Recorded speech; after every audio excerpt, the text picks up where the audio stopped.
This is the Canadian Mountain Podcast, brought to you by the Canadian Mountain Network. This is a special episode of the Canadian Mountain Podcast in honor of International Mountain Day. This episode is a panel discussion entitled Biodiversity, Contaminants, and Indigenous Food Security in Mountain Places. This episode was recorded on December 6th, 2017 at the University of Alberta Mountain Festival in Edmonton. Welcome everybody to our second annual Mountain Festival here at the University of Alberta in celebration of International Mountain Day, which officially is December the 11th.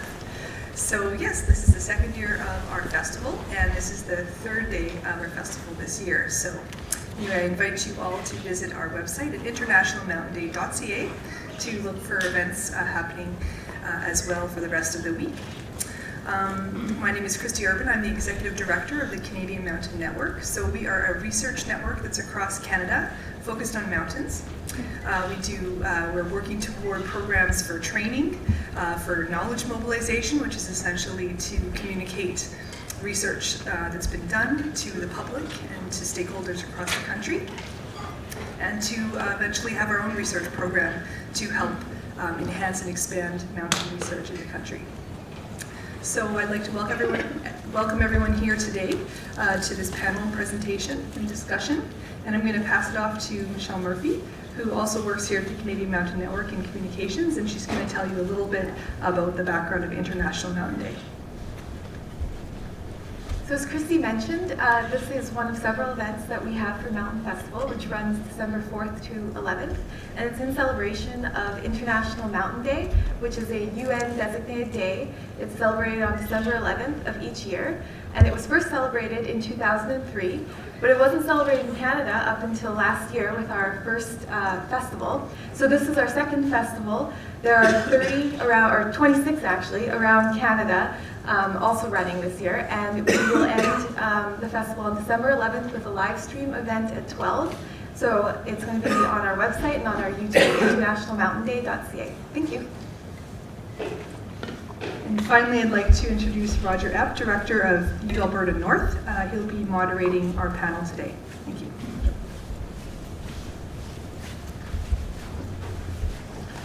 Thanks, and I'll reiterate the welcome.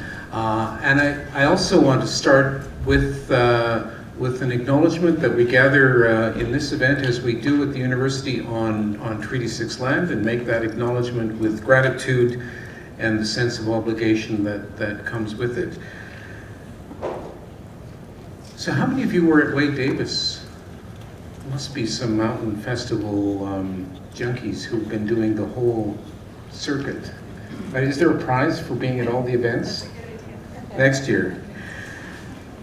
So last year, there was an evening event where we assembled an amazing group of Dene filmmakers, storytellers, and ecologists from the Sahtu region, and I was spellbound by the engineering of a moose-skin boat, making the journey downriver from the mountains in spring.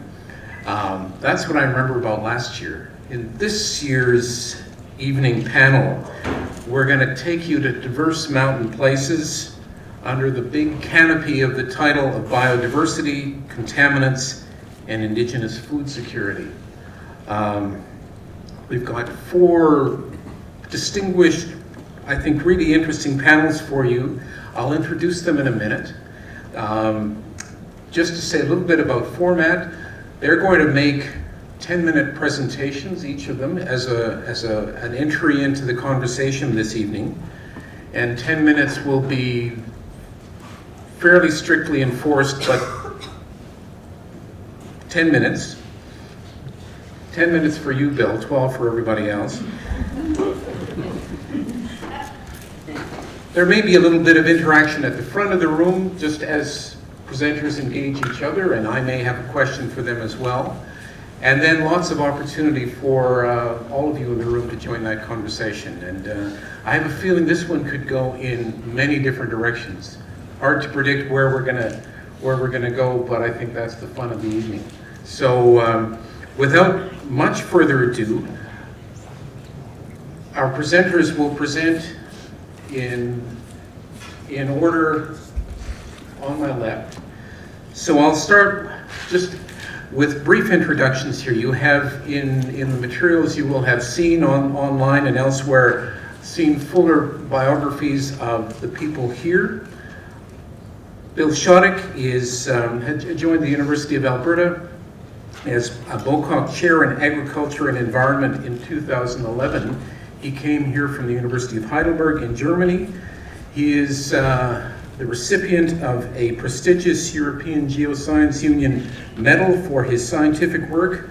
But what I also like about Bill is that he is the founder and president of the Elmvale Foundation, a small conservation environmental education organization, NGO in Ontario, based on his family's farm property, where they hold a water festival, engage in educational work, and where 25,000 trees have been planted. Norma Cassie, next to him, is Untitled, a member of the Wolf Clan, born in Old Crow, Yukon. She has had a really distinguished and diverse, it's not a career, it's a huge, important life story. Served everything from serving as a member of the legislature, I think you did that early in life and got that over with, and then got on to a whole lot of other things, working as environmental manager for the Council of Yukon First Nations, co-founder of the Arctic Institute of Community-Based Research, an elected chief of Untitled for a bit, and pleased to say that she is now joining the Canadian Mountain Network in a formal capacity as research co-director. Great to have you here. Jim Schieck is an ecologist who tells me he has practiced in several parts of Western Canada and the Yukon, but mostly in Alberta, and we'll hear more about at least some of his work in due time. He is science co-director of the Alberta Biodiversity Monitoring Institute and a research scientist at Alberta Innovates, the author of numerous papers in scientific journals, reports. He's been a workshop convener. Welcome to the panel, Jim. And then Robyn McLeod. Where's your dog?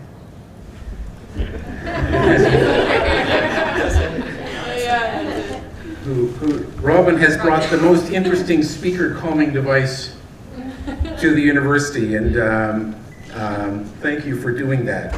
Robyn is a DEHCHO Dene, a traditional games facilitator, which you can ask her about later, who works with DEHCHO government on regional stewardship development. She's an alumnus of the DeHchinta Bush University, has extensive land-based experience, and is working on a moose hide, which is its own tremendous testament to skill and disciplined practice. So again, welcome here. So I think without further ado, Bill, I will turn things to you and I will start the watch.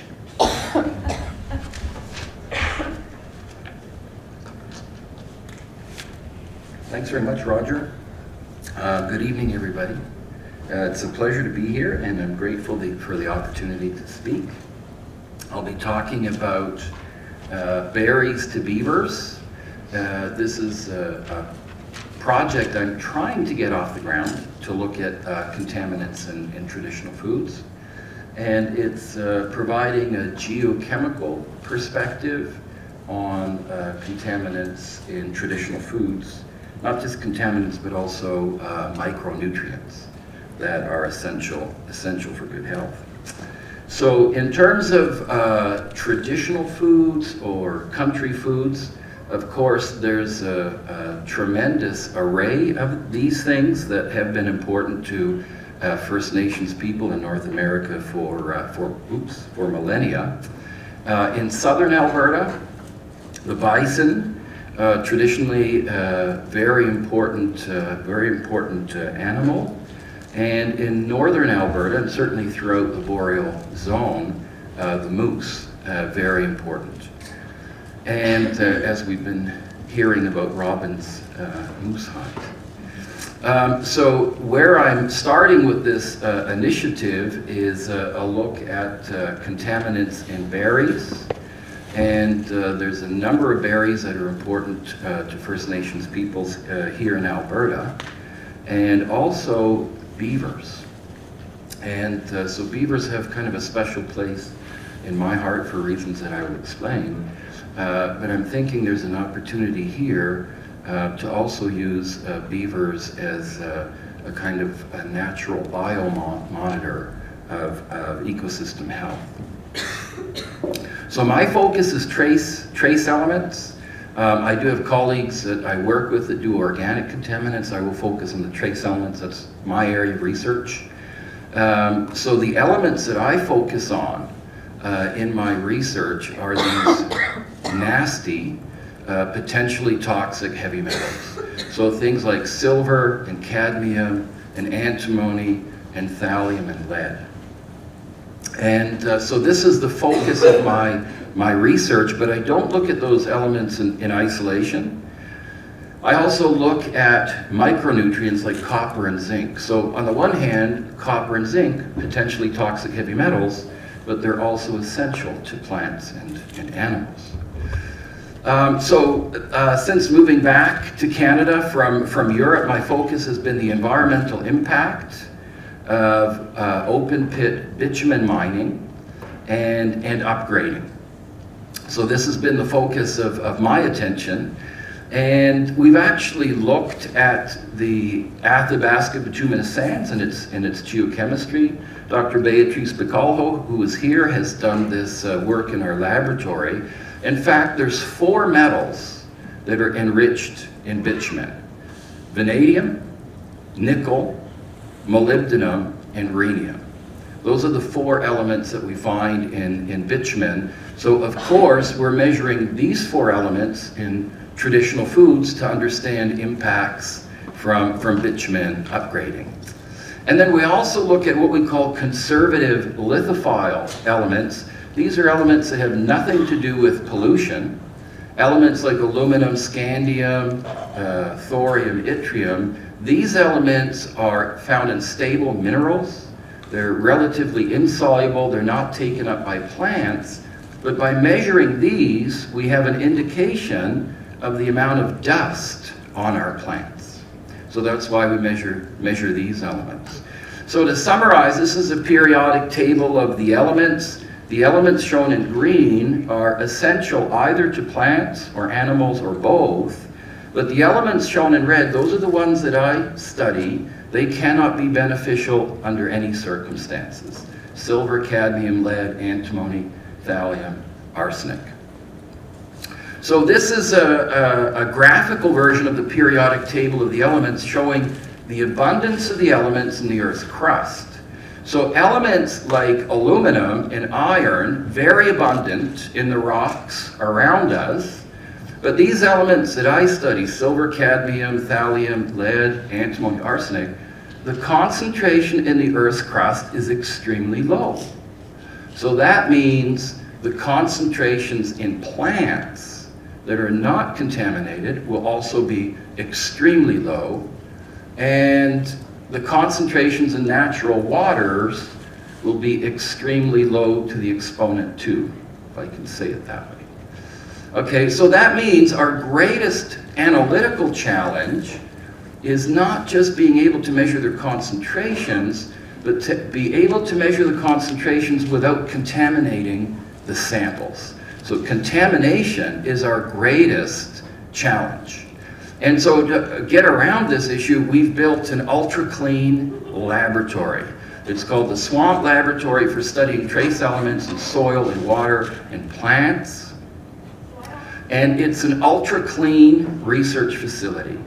So this is a $5 million research facility, filtered air. The entire lab is built using plastic, using polypropylene. So we make a great effort to measure what's actually in our samples and avoiding contamination. So the objectives of the type of research that we do, what is the natural abundance of contaminants like trace metals, like heavy metals in traditional foods? What's the natural abundance? And what's the abundance of these things in traditional foods from sites impacted by industry? And then what are the physical and chemical forms of these elements? Because that's the key to making them essential to living organisms. So the work that we're doing on the berries, we actually started by getting some cranberries from a commercial grower in southern Ontario. And this is our reference cranberry that we're trying to ask the question, what is the natural amount of heavy metals in cranberries far removed from industry? So we've been working on these berries, but we've also collected berries like cranberry and lingonberry that grow in peat bogs in Alberta. We've collected them all around the oil sands region. And notice that these berries are sitting on a carpet of moss. Okay, sitting on the carpet of moss. We also analyzed the moss. And if we look at the moss near the oil sands open pit mines, this is a scanning electron micrograph, you can see the dust particles on the leaf of the plant. We also see these dust particles on our berries. So what we try to do in our research is to distinguish between metals and minerals, and specifically those dust particles. And this is an example of dust on the Athabasca River near a tailings pond. In respect to the beaver, it's still very early days for our research on the beaver. Roger mentioned our little farm property in southern Ontario. I'm not able to go for more than a few minutes without telling people about this little farm property. Over the past 40 years, we've planted a bit over 25,000 trees. That statistic needs an update. So I've been trying to restore the riparian area. I've been trying to restore this part of the watershed. And so I've had a lot of fun doing that. I've been doing this since high school, but I have a challenge. And the challenge is the beaver. And the beaver has misunderstood my efforts. The beaver thinks I've done this for him. Okay, well, in part I have. But it turns out beavers are really good at cutting down trees. And I've been working on managing this situation for a long, long time, but I've had to trap some beavers. I don't trap the beavers, a trapper does this for me, but we've kept the liver, we've kept the kidney, we've kept the muscle, and we're analyzing this. This is our reference beaver to understand what is the natural abundance of heavy metals in these animals. And by the way, at the farm property, only because Roger mentioned this, we have 3 dedicated groundwater sampling wells. It's arguably the cleanest groundwater on Earth. I've been studying it for over 25 years. We have to filter the air before collecting the water. This is our reference water for all of our work on the Athabasca River. This water is cleaner than ancient Arctic ice in respect to lead.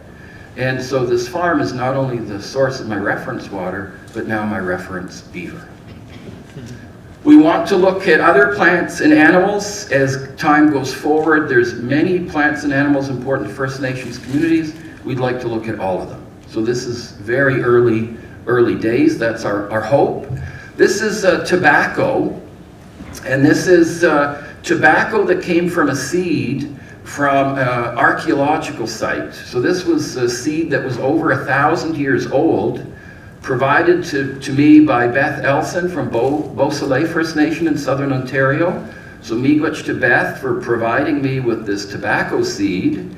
And Leafoot has propagated this tobacco at the Botanical Garden. So we're now growing tobacco that's from this original line of tobacco over 1,000 years old.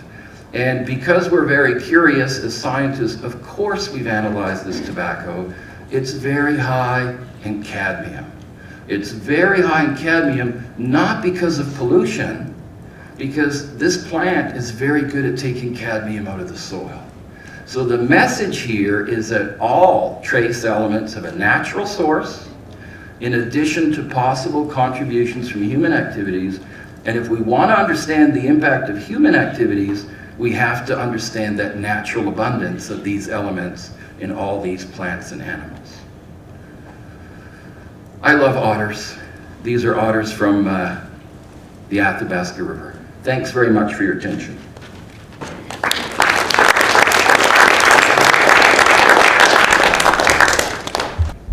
Mammals are a group of animals that, as people, and many of us, it's First Nations plus everybody that lives in Alberta or Canada, we associate with them in special ways. They are important food sources, but they're important for lots more than food. For social or cultural reasons and even spiritual reasons. So it's not surprising then that as societies we have spent quite a bit of time in the last few decades, centuries, finding ways to understand the abundance of these critters. Historically, I mean, if you think back 50 years or so from now, we did a bunch of monitoring, understanding populations by some simple things like just tracking or going out and counting pellets, and also a bunch more methods that dealt with flying around in an airplane and counting the individuals out of the plane, and or using radio collars on these critters and then tracking the animals with the collars, sometimes with satellites. But in the last decade, there's a new technology that's come along. You've probably heard of trail cameras. And these are just cameras that are about the size of a regular camera that's put out in the field, and it is able then to take a picture of these animals when they pass in front of the camera, and that has become the new standard, or is becoming the new standard for monitoring many of these large mammals, mid and large mammals.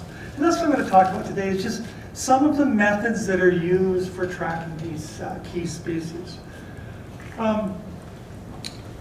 The use of trail cameras really has been a game changer in the monitoring, in understanding population dynamics.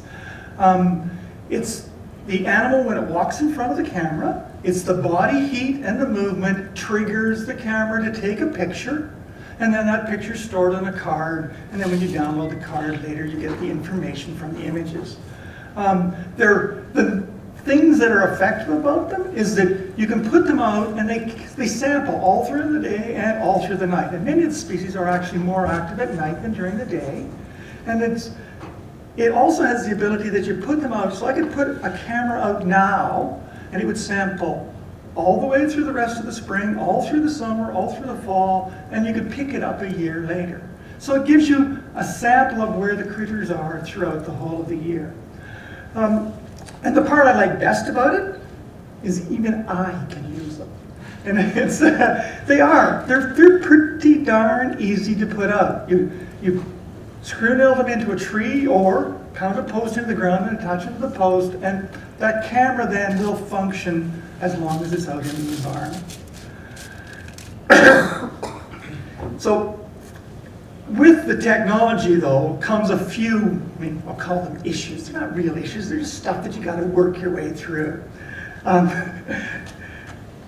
the biggest one is the amount of data you get. So in the last 3 years, as part of the project I work on, the Alberta Biodiversity Monitoring Institute, we have about 800 cameras, and we put them out for those last 3 years. And in that time, we've got about 15 million photos. Now, if you say it quickly, that's not a lot, or at least it doesn't seem like a lot. But if you think a person sitting in front of a computer and tagging the species in it can do 6 or 7 images a day, that's a whole bunch of person years just to tag those photos. And so, along with it, if you're tagging quickly, you make a whole bunch of errors because you're trying to work too fast.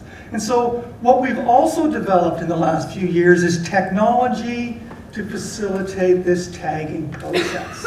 And it really is just ways to make the interpretation of the data more efficient and to go through and correct errors. I'll get into that in just I guess I'll get into it right now. The program that we have been using, and it's available for others to use as well, we call Wild Tracks. It's just it's a web-based program. You upload the images onto the program, and then each of the files from a particular camera becomes what we call a deployment. If you click on a deployment, you then see all of the images from that camera. And you can then go through and tag those images. But the neat part about it is we've also said to make the job easier, we've developed some automated processes that allow you allows the computer to go through and say, here's a series of pictures that don't have anything in it, and so we'll just call it none. And we've got another process that goes through, if you tag 3 or 4 pictures in a sequence, the computer says, that's a sequence, you've already told me what's in it, and it automatically tags the rest of the sequence. So by using these automated processes, one can speed up the tagging 80 to 90%. And that's a big saving when you got 15 million pictures. So it's this kind of technology that helps us then monitor, understand how populations are changing in some of the species. We've also been developing, so that's the kind of technology we're using for groups that have 50 or 100 cameras. So folks who want to really dig in and become involved. But many people put out 1, 2, 3 cameras on their land or in a place that they're interested in. They don't really want to go through the hassle of understanding how to work a big program. So we're just in the process, and I say this hasn't been developed yet, but it's under development, is a computer-based, a web-based system that will allow anybody to upload information from any camera that they liked. And then it's been patterned. We're patterning this after a program called Snapshot Wisconsin. And so if you want to see what we're building like, just go look at Snapshot Wisconsin. But we're building one that only certain people can upload. The goal here is that anybody would be able to upload the pictures that they were interested in. And this system is a lot more user-friendly. When you look at a picture, you say, well, I can tell that's a deer, but I don't know whether it's a white-tailed deer or a mule deer. You click on white-tailed deer and it says, look for this, this, and this. If you click on mule deer, it'll say, look for this, this, and this. So it helps you figure out what's in the picture. And after you've tagged the species, it walks you through saying, here's how you tell whether it's an adult or a juvenile. Here's how you tell whether it's a male or female. So it's not as efficient, but it allows anybody to go through and manage and to tag these photos. And the information is just as valuable, whether it's a professional that did it or whether it's just a general citizen that did it. So I'm going to very briefly, and I mean very briefly, talk about some of the things that we found with our cameras. So this is the work from ABMI. We sampled for 3 years. You'll see dots there from 5 different years. Each color is a different year. But the first 2 years, we just did some trials. So we really only have 3 years of data. And these are the information then for each of the different species in each of the 3 different years. 2015, 16, and 17. There's about 20 species. And you can see that you get quite a number of hits. Now these cameras, there's 800 cameras, and they're out for quite a long period of time. But you can get quite a lot of data for a lot of species based on these cameras. The ones in green, there's enough data there that you can do some real statistical analysis. The blue, they're on the cusp. There's maybe enough. Maybe if we get a bit more years, we'll have enough. But they don't really have enough data there for analysis in blue. And then there's a whole bunch of species, the smaller species, that aren't picked up by cameras near as well. You still get a few hits, but not as many. What we found in the cameras? Ungulates. They work really, really, really well for ungulates. About half the pictures are deer, either white-tailed or mule deer. Another quarter are moose or elk. And then a smattering of other ungulates. We haven't really sampled much for sheep or bison, but that's because so far we haven't put cameras in places where they occur. We also get quite a number of predators.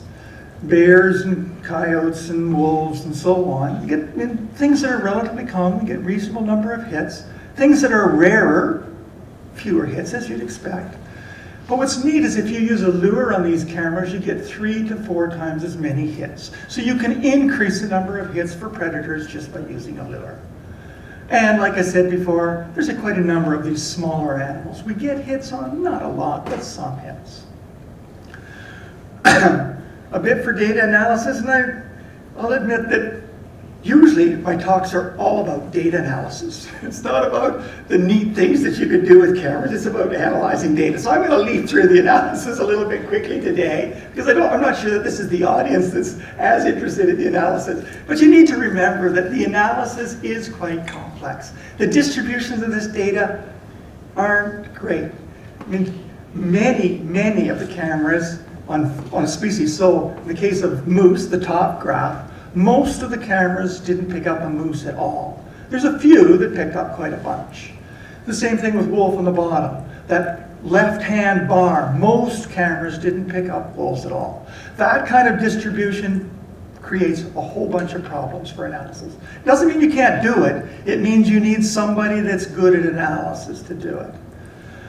This next figure is just as one of the examples of the complications. So this is just looking at lured versus non-lured cameras. That big black line running through the middle just means that if the point fell on the black line, the number of animals picked up on lured would equal the number picked up on average on unlured.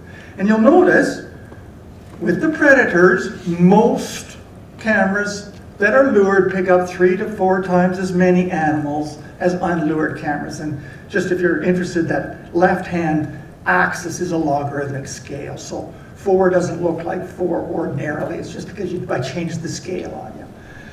If you look at ungulates and the smaller critters, they're more or less at neutral. So they're not attracted to the lure. But the predators are attracted to the lure. If you know this kind of information, though, you can model, you can analyze how species vary among habitats. So this is information for mule deer in the parkland. And the parkland's that part in the circle there, or roughly in the circle there on the figure. So just looking at deer in the parkland, you can tell how the relative abundance of deer vary among habitats. The colored bars are habitats that are natural. The black bars are the habitats that we as people have created. Cultivation, pasture, and rural acreages, residential acreages. You'll see, and it makes total sense, mule deer like wetlands and riparian areas, these scrubby vegetation in wet areas. They also kind of like productive soils, and they kind of like residential areas. I mean, we see a lot of deer out around our houses. And when you get into crop fields, it makes total sense. There's much less for deer. You can do this for deer. You can do it for any of the species where you have enough data to model abundance. What you can also do from this information is look at change over time. If you think the last figure was complex, this one's worse. And along the bottom axis is simply the number of cameras I'm talking about. On the y-axis, the up and down axis, is the amount of change that can be detected. So looking at I'll look at moose, for example. So looking at the red line, so that's a lured camera. If you look at 100 cameras, you'll see that it crosses about 20. So that means if you have 100 cameras, you can detect a 20% change in moose if you sample in 2 different periods. So period 1 or period 2. Think this year and next year. If you have 100 cameras, you can detect a 20% change. That's for lured cameras. Unlured cameras, you actually can only detect a 25% change with 100 cameras. For things that are common, bears and moose, lots of ability to detect change. When things are less common, like fisher, with 300 cameras it takes to be able to detect a 20% change. And mule deer are a funny thing. Because they live in herds, the distribution of the data is bad, and that means it takes more cameras to detect change. And so basically, as you get more, things that are common and territorial, it's easy to track. Things that are less common and are herding, harder to track. So, summary. Cameras are a really neat tool, good tool for monitoring wildlife, at least mammal kinds of wildlife. You can identify which habitats they use. You can also identify how they change between years. This is simply putting out these trail cameras and coming back and picking up the pictures and looking what's in them. There are systems, or we've developed systems that allow you to upload the data so that it can be used by a variety of folks, and we're developing a system that's more user-friendly for the general user. There's a couple of additional considerations, and I debated whether I should even mention this. It may not be something that you're interested in, but I think if you're thinking about going in these general directions, you need to be aware. It is important, if you want to measure change, to put the cameras in the same place in each of the periods. And there's great statistical reasons, but think of it as habitat quality varies between areas. So if you move your camera, you confound abundance change with change in habitat quality. The second thing to think about is random sampling is important. And think about what it is. So who cares? But you do care because abundance and movement are correlated. And as the population goes up or down, the individuals move differently, and if you don't have a random sample, you end up with your estimate of abundance confounded by movement. Random sampling gets around that problem. The third thing is these estimates are influenced by the type of equipment used. If you use a Reconyx and somebody else uses a Bushnell, they're actually taking pictures of different things. They get affected differently as the animal walks by them. So if you want to compare among cameras, you gotta use the same equipment and it has to be set up in the same way. That's probably too scientific for this thing tonight, but I just thought I should mention it because it isn't foolproof, this technology. Oh, I see you forgot even had closing thoughts. The cameras are starting to be used a lot. They are. They have great potential. And I guess my goal would be to promote the use of them. It really does have a way for us as society to better monitor, to better understand changes in these key species. And if we share data, we can answer a whole bunch of questions that we can't answer individually.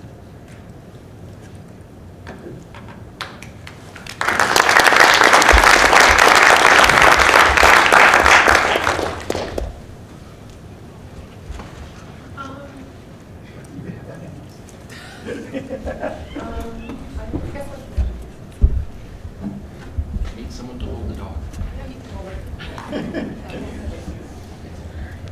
Okay.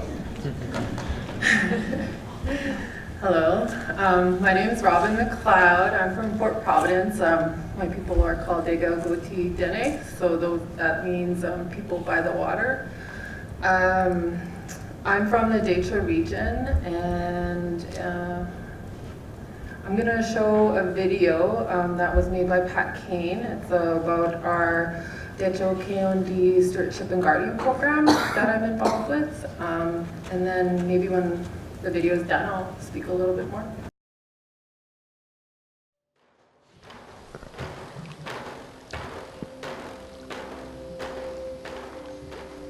It's a very spiritual connection, giving respect to the water, giving respect to the land, and those are aspects of who I am.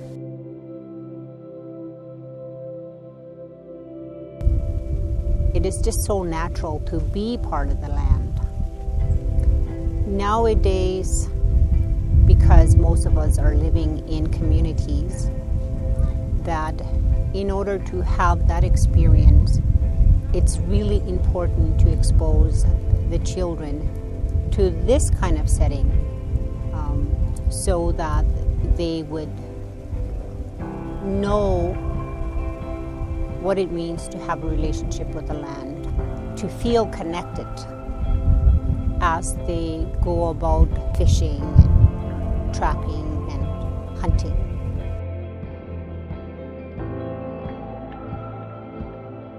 Here in the DEHCHO, we have talked about the idea of having people out there monitoring and watching over the land and water in our territory. What we also needed to do is to become full-fledged managers, and I don't mean having your officers and people that do regulations, people that be able to manage and just keep an eye on the land throughout our territory. If you're going to be part of it, it needs to be hands-on.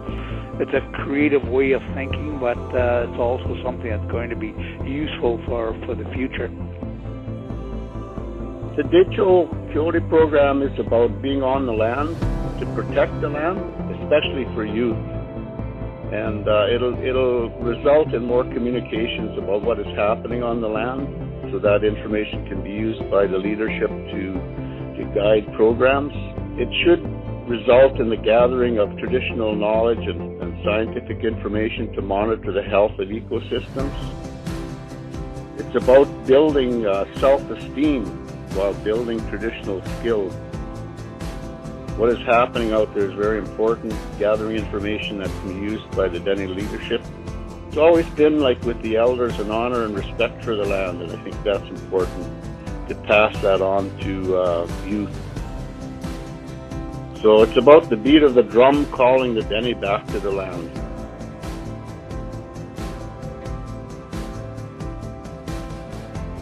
I used to come here with my parents, and they made dry fish, they made dry meat, and they made caches, and they made frozen fish and stuff like that. For Christmas and New Year feasts like that, they have to come back here and get some more meat from whatever they have stored, and they get more fish and for their feasts, and whatever they do at the end when they finish doing their work and stuff, and they always celebrate, they always have a feast at the end. I remember that. Yeah, it was great to be back here at the lake. A lot of this is a continual renewal and relearning about a lot of these stories about the area, stories about the land, stories about the histories. And for me it's exciting because it's looking at our ancestors and how they were resilient and surviving and thriving on the land.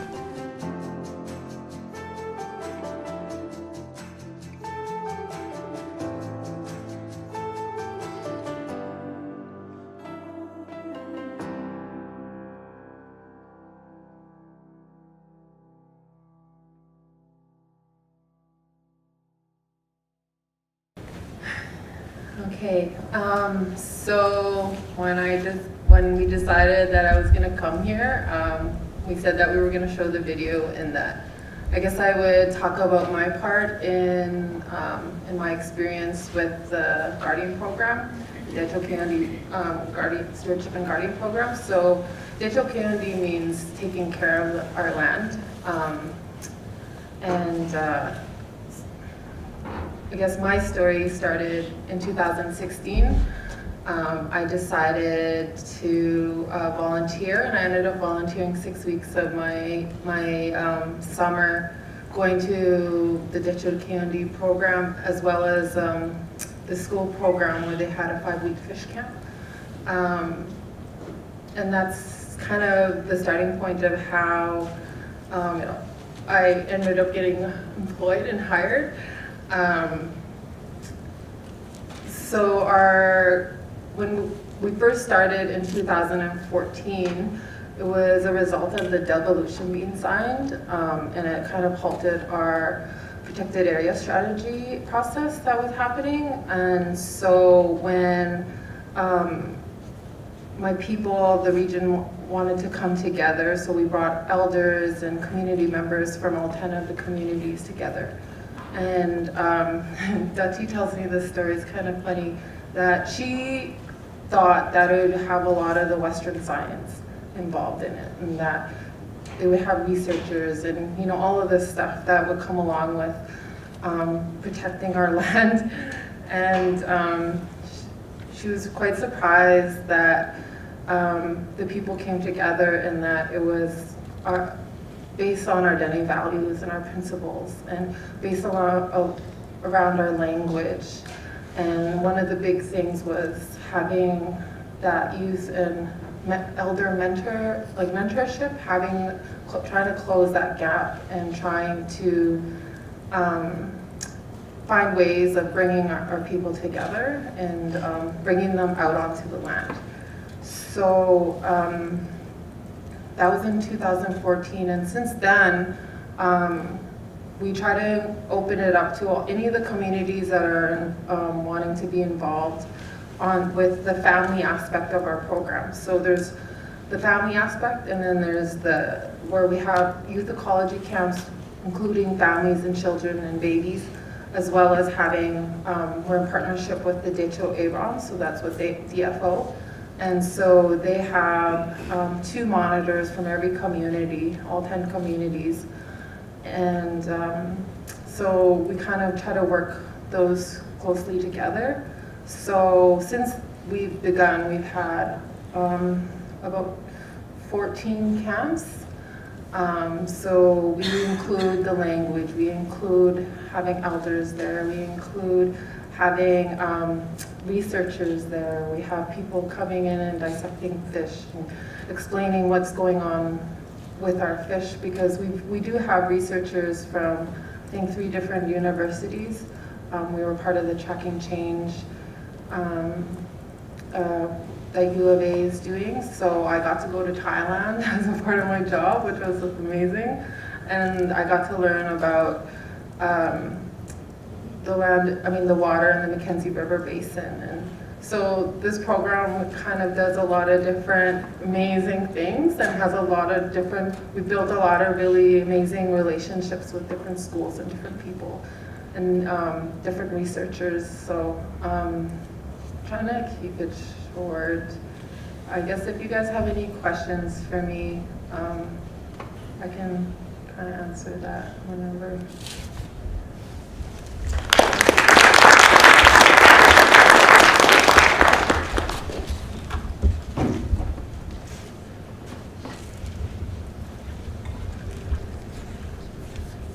So thanks all of you for those opening presentations.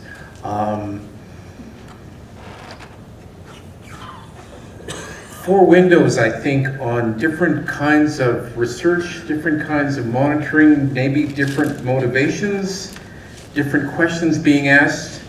But I think I want to pick up on where Norma started with the caribou as a way of asking each of you where you see the points of precariousness in the worlds that you have spent time thinking about. Where are the points of precariousness for food security for people who depend partly or mostly on land-based, water-based food sources? Where do you see, where's the urgency? Where's the precariousness? Well, I'll admit that I have very little, probably zero understanding of food security in First Nations or in Aboriginal communities.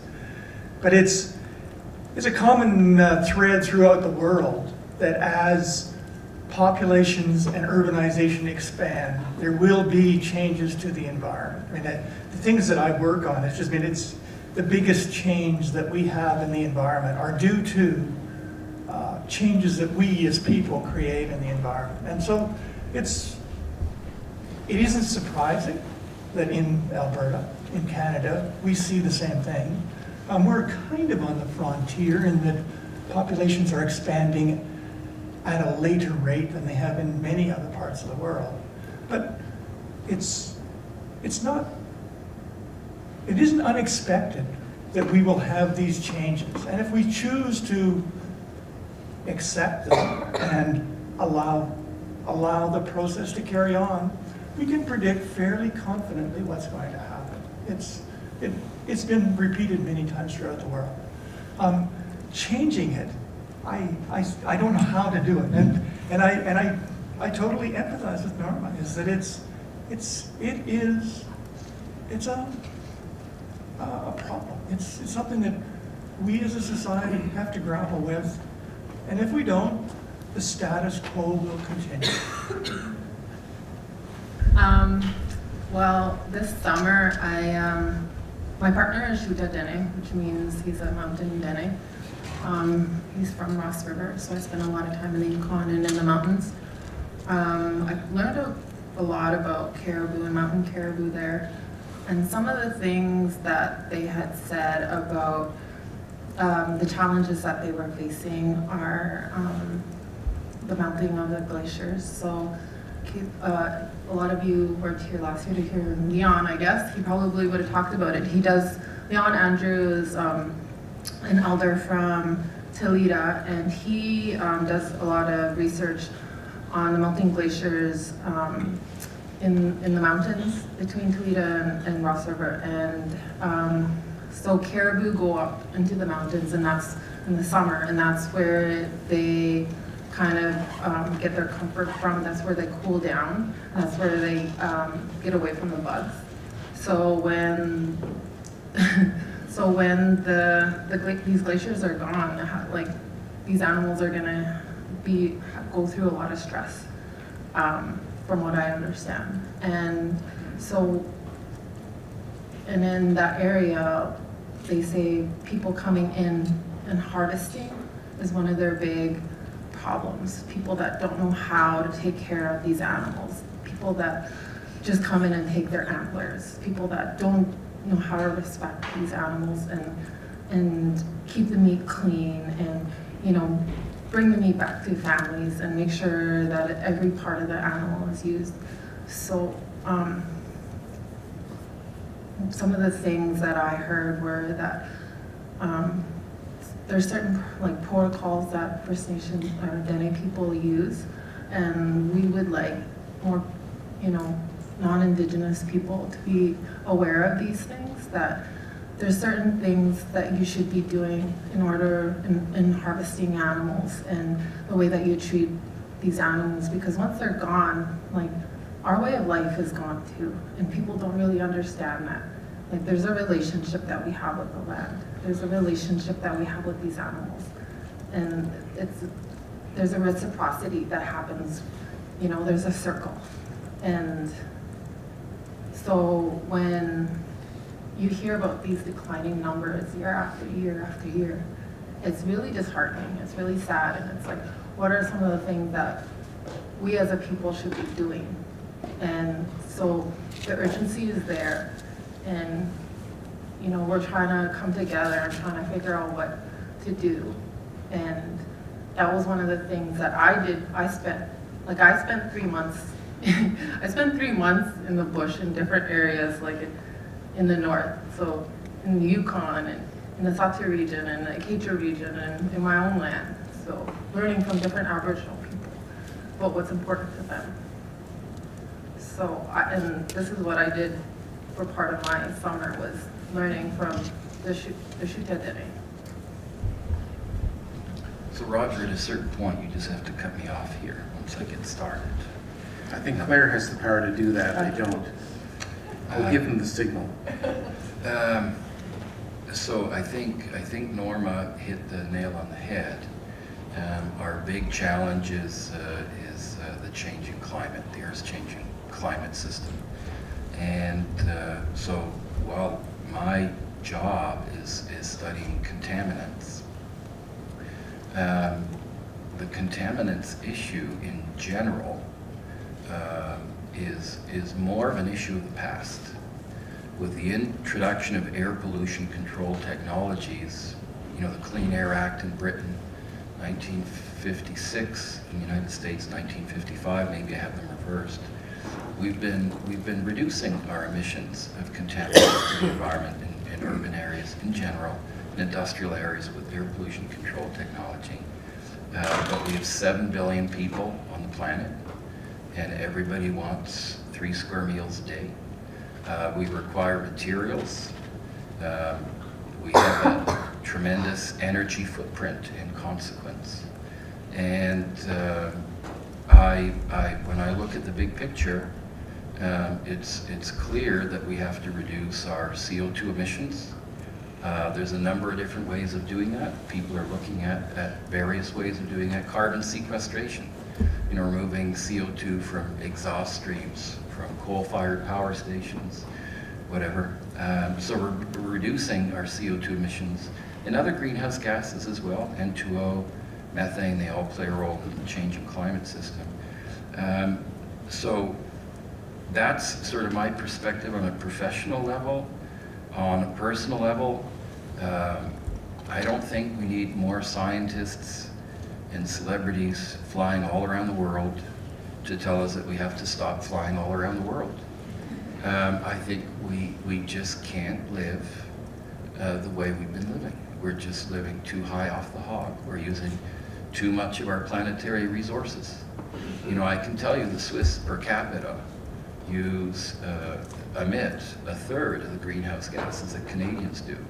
So I know Canadians can reduce greenhouse gas emissions per capita overnight by a factor of 3 just by changing lifestyle.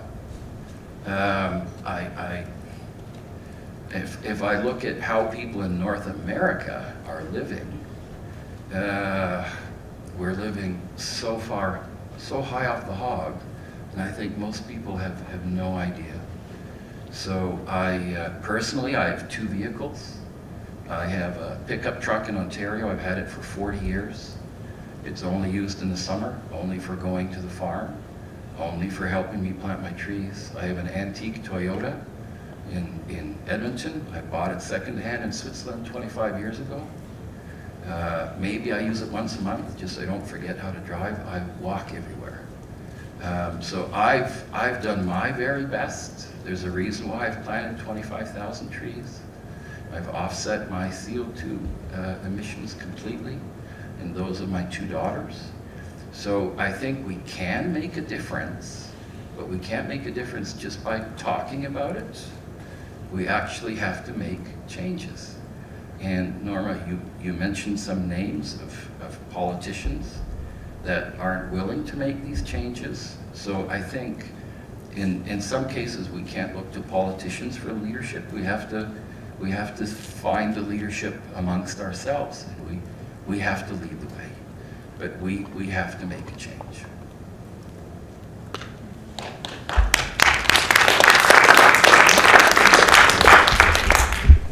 I think I will invite all of you into the conversation and direct your question at one or several of the panelists. We've got mics set up, and it's probably a good idea to use them because sound carries differentially in this room.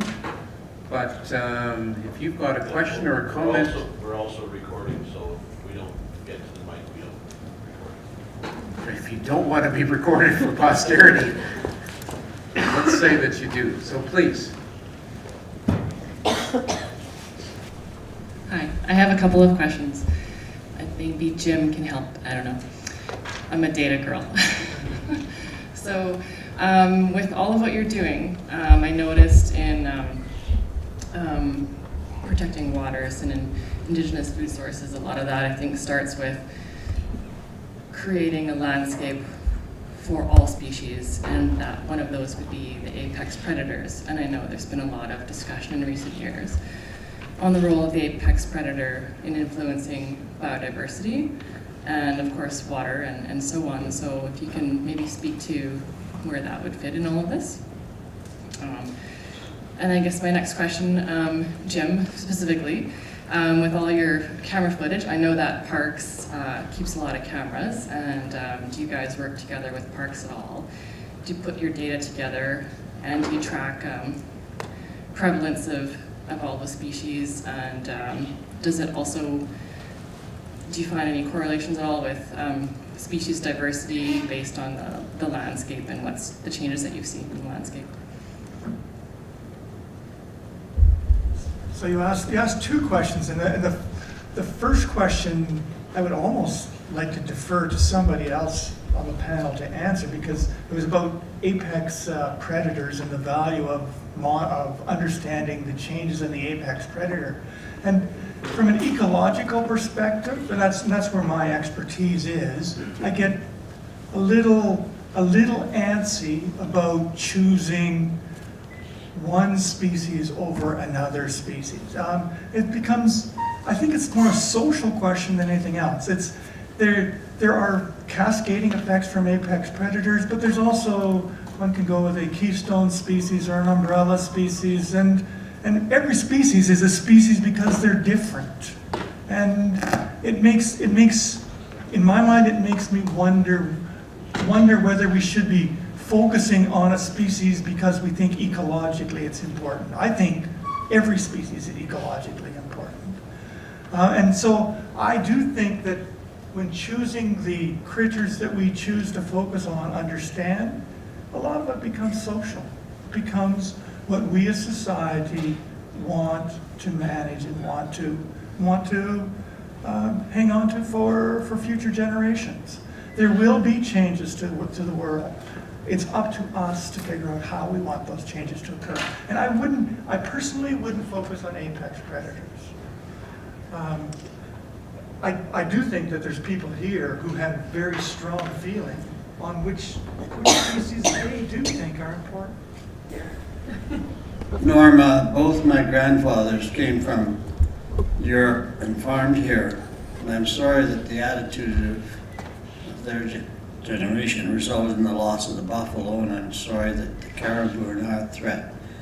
I think the hope of change is maybe indicated by the fact that the Faculty of Agriculture, U of A here, hosts every year the Bentley Lecture on Sustainable Agriculture. And the speaker, well, 3 or 4 years ago, was Professor Swaminathan from India, who is considered the father of the Green Revolution in India.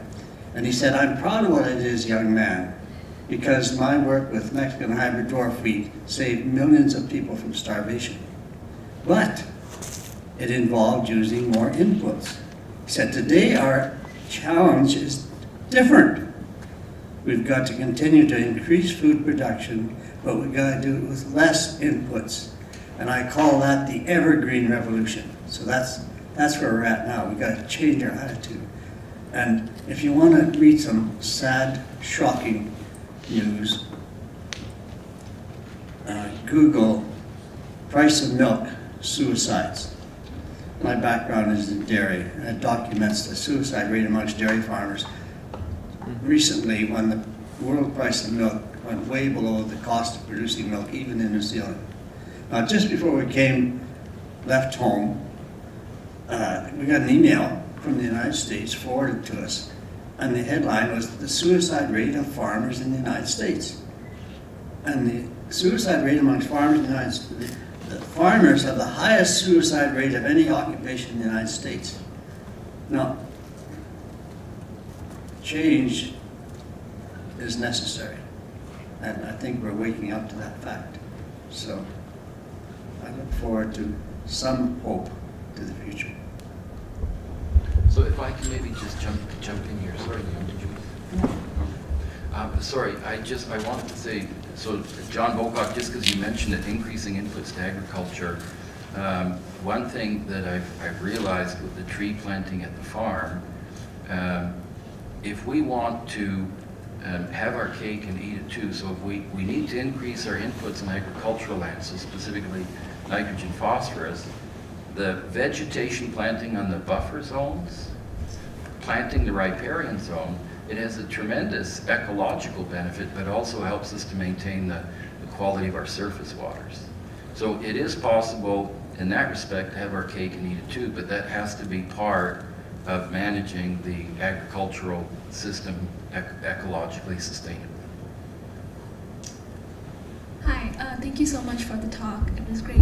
I have two questions. One is for Jim. When you were mentioning about the app, the software which can detect the species, if one is doing a study on individuals within the species, for example, big cats like tigers, can they detect the stripes? That's the question. I think you talked about individual recognition, but you can drill a lot deeper than that. One can look at diseases within, so actual lesions within animals, or individual recognition based on patterns of the pigments on their skins. At the present stage, the cameras are new technology, a new tool. So much of the cutting edge is still done by hand, by people. But in the past 2 years that I've been heavily involved, it is amazing how much automation has already crept in. So, you think of Google and their facial recognition and so on. That's the same thing. It is using the image and recognizing things from the image. That will grow. That automation will grow very quickly in this field. So I just wanted to say a couple of things, and then I have a question or two. When we talk about food, food waste is huge. That we've had people studying this issue and saying that 1/3 of our food is wasted. So when we talk about needing to produce more, really it's more about access to food for people in the north and around the world. And then when we talk about what we're doing in agriculture, well, I've been looking at this very closely personally, and we have 149 feed operations in Alberta. We don't need that much beef to feed the people in this province. We have 4 million people in this province and 5 million head of cattle. So I'm not picking on this industry, I'm just saying that if we want to be feeding ourselves and we think we can get our food from California where they have fires and drought, and food from Florida where they have hurricanes, and we're going to transport our food great distances, and there's a carbon footprint involved with that.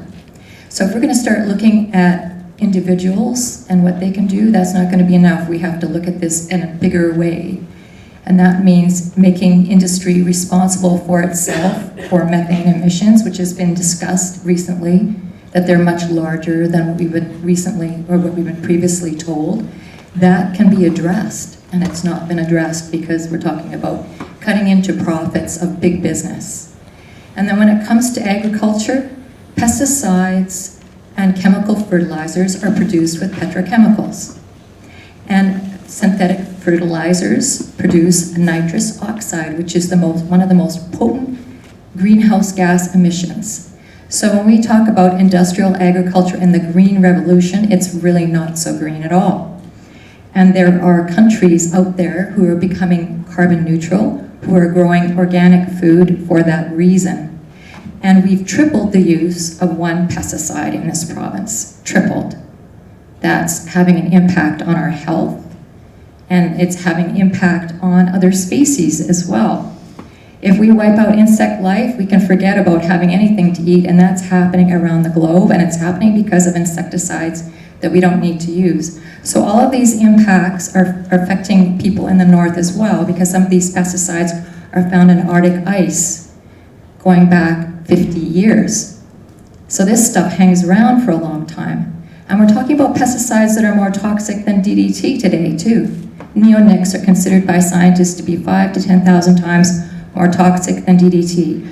But one of the things that's concerning to me about the U of A is that 19 of the 20 studies we're doing are sponsored by Dow and Bayer. And Dow is a huge chemical corporation. They made $60 billion as of September 1st. And that's influencing our science, unfortunately. I don't believe that it's really the science that we should be looking at for the future. Dow Chemical produces a chemical called chlorpyrifos that this city uses. We're the only municipality in North America to use to kill mosquitoes, and it's very harmful. It's discussed in the US. The Trump government has very close ties with Dow Chemical right now, and they have removed a lot of environmental protection. Canada follows suit. We collaborate with the US EPA, our Health Canada does. You can look that up. It's documented. So my question is, and I hope you're not going to take this too much to heart, William, but the land that you did your baseline on, were there pesticides used on that land before you did those baseline measurements? measure any organic contaminants? No, you were talking about cadmium? Yes. Okay, so I'm asking for that reason. Did you have pesticides on that land before you did those baseline measurements? The baseline measurements, if you're referring specifically to berries, what we've done in northern Alberta, our baseline studies are from Birch Mountain wildlands, Caribou Mountain wildlands. There was a farm that you had mentioned, that you did some measurements. Oh, the cranberry marsh in southern Ontario? Yes. Yeah, I don't know what they use in terms of... That's important if you're going to do baseline measurements for anything, because pesticides impact things like cadmium in your soil. So it is important. So how do pesticides impact cadmium in soil? There's studies on this, and if you want to know, I can share that with you later. That'd be great, yeah. Yeah. Jim, I want to ask you, I have concerns about how much people rely on our science as opposed to Indigenous ways of looking at things. And the reason being that when we set up these cameras, they are like an individual, a stationary person. So we're not going to be viewing things on a broader way. It's just where that camera would be. So there's limitations in this. I'm sure you're aware of that. But when you say there could be a difference of 20%, 20% is quite a bit. If you lost 20%, like one way or the other, of a population in animal species, that's huge. And right now in New Brunswick, there are people who are outraged about the use of glyphosate in forestry and how that's impacting the deer populations. I don't even know if we're going to be able to tell that here because nobody's really looking at that. But also in Montana, a scientist there is also discussing how this is impacting deer populations. It's causing deformities so that the deer cannot properly eat their food, or it wipes out their foods. I'm going to ask you to come to the point Sure. of the question. So my concern is that if we focus on individual actions and not on big corporations and what they're doing and have political will to change that, we will not be able to survive this, let alone what we're seeing to other populations around the world. So I think we have to take this very seriously, and thank you. Thanks. Let's just mindful of time, and we'll suggest maybe we collect 2 or 3 more questions, and then what time remains will be time for the panelists to respond. Please. My question's for William. So I just have a question with all your research. Are you looking at maybe seeing how the contaminants in the berries will cause secondary contamination in animals via eating? Is that something that you're eventually going to look at? I think you're a few steps ahead of me. I Okay. haven't thought that far down the road. Okay. So what we've done is I've 2 graduate students working on this right now, a master's student working on the berries, and a master's student working on the beavers. And the question that we're starting with is, what is the natural abundance of these elements in these materials? So what people have to understand is all of these things have a natural source, okay? Like every rock on Earth contains all of those potentially toxic heavy metals, and then the plants and soils. The question is how much and in what form. So it's very much at that level. Having said that, we did some opportunistic sampling of berries around the oil sands region because we were there sampling moss. So because we sampled the moss, we were waiting for the helicopter, we grabbed some berries. So we'll be looking at that as well. And then part of what we're doing is how do you measure lead in a cranberry? How do you measure silver in the kidney of a beaver? And what we're finding is the levels of these heavy metals in general are extremely low. So even for us with the Ultra Clean Lab facility, they're difficult to measure reliably. So if you look at our data for thallium, which is one of the most toxic heavy metals, it's more toxic than cadmium and mercury and lead. If you look at our data for thallium, for cranberries around the oil sands region, our values are 10,000 times lower than the values reported by Alberta Environment at the end of last year. So it's very important to have very good analytical procedures, to have professional analytical chemists, to have clean acids and clean containers and all that sort of stuff. So if our concern is contaminants in traditional foods from impacted areas, hugely important issues, we have to have the highest quality analytical data, and that's what we're trying to bring to the table. Thank you. Robyn, did you want to add anything to that? In terms of contaminants, I will say that she had mentioned that there's a raising level of mercury in the water, in the fish, in the NWT. We had Heidi Swanson come in from University of Waterloo, I think she's at. So she worked with our DEHCHO AROM guardians, and they went to all of some actually pretty sacred lakes and waters, and that people thought were really deep, or knew that are really deep. So she was able to tell us the depth of a lot of these lakes, but also were able to take samples of the mercury from some of the fish, and they were saying that the bigger the fish are, the more mercury that they'll have. So they were telling our people to, because of our traditional ways of life, we were fishing a lot more, I think, in certain lakes. And so they were saying because the fish are now growing bigger and bigger, that the contaminants are now growing more and more. And of course, it's coming from somewhere, right? But so one of the solutions of fishing out these big fish were to use it as fertilizer in gardens and stuff. And so one of the questions that had come up was, well, what if the mercury goes through the plants and into, into your food? But they were saying that it has to do with something with the soil, or with that mercury doesn't grow through into the plants. But I don't know how, I can't remember exactly how that went. So that was one of our big questions was, well, wouldn't it go into our food? But I was gonna say something else. And with contaminants in some of our communities, I know that the will is there to do food gardens and to start growing our own food in the communities. I think some of the worries that I've heard from people is that there's been a lot of spills from in certain places, like in certain communities, from having gas stations, from things like that. Also, the military would come into our communities up and down the river, and they would bury vehicles and barrels of God knows what. So there's a lot of questions around the ground in some of the communities. So I feel like the will is there, but there's a lot of worries with being able to use the soils and things like that around the community. So that's what I gotta say.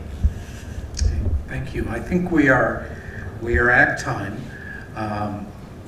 You have been watching photographs of mountains, and mountains, as I've come to learn through the process, excuse me, of shaping a research agenda for the Mountain Network, are both enduring, strong places, and you see that, but they're also fragile places. And that combination is one that I think we've heard again tonight, that sense of strength and fragility that surrounds mountain places and the watersheds that flow from them. So I want to thank our speakers for starting us in some really interesting and different places. I expect some of you are going to want to corner individual speakers before they leave the room to follow up with a question or two. But thank you, each of you, for your presentations and for your responses. Thanks all of you for being part of this. So please join with me in thanking our presenters this evening.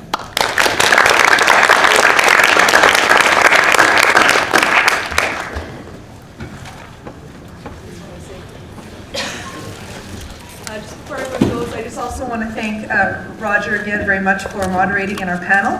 And in addition, we do have a lot of sponsors, particularly I'd like to thank ABMI for their contribution for tonight, as well as UALBERTA North, the Government of Yukon, and the Faculty of Science. So thanks very much.